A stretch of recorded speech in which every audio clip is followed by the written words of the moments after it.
And they wanted you to pay how much? $4,000. $4,000. He said otherwise I would be in contempt and would have to spend 30 days in jail.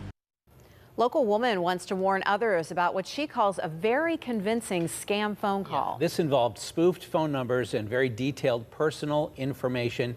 KDKA consumer investigator Meghan Schiller met the woman today and joins us now to share what happened. Meghan. Ken and Kim, this woman said she's on the phone all the time for work, but this phone call caught her off guard. She feels violated, and she says she almost fell for it, too. Yeah. Melissa Stalter works from home in the South Hills, and the phone's always ringing. So when a strange number popped up, she didn't think twice. And a gentleman was on the phone, and he said, "This is Sergeant Darren, and you were supposed to report to jury duty this morning at federal court.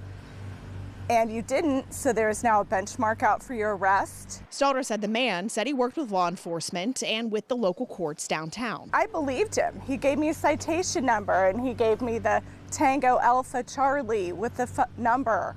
And then he said I have to bring a passport, ID, a proof of address. And when she questioned if he called the wrong person, and he had my address, he had my full name. He said that I am a citizen, you know, an upstanding citizen without any other prior convictions or issues with the law, which is true. He told her she'd soon receive a phone call to pay the fines, and sure enough, a spoofed call with Allegheny County on the caller ID came in. And I asked the gentleman his name, and I asked him to spell it.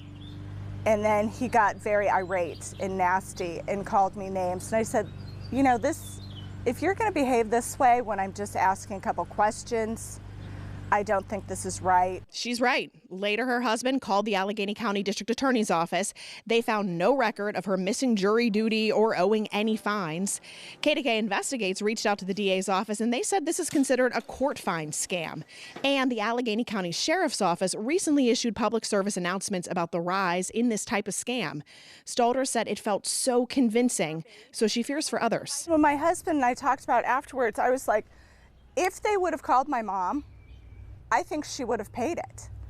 And he said, you know, he goes, I don't know what would have happened if they would have called his parents, or, you know, just somebody that just wasn't that aware, that doesn't know that these scams happen so often. And Stalter said it freaks people out when they realize these scammers do know a lot of your personal information. You have to expect scammers nowadays to know your name, know your address, know your birth date, your criminal history, if you have one. So Stalter wants everyone to be on the lookout for these calls because she said she could see these scammers scaring people out of a lot of money. Ken?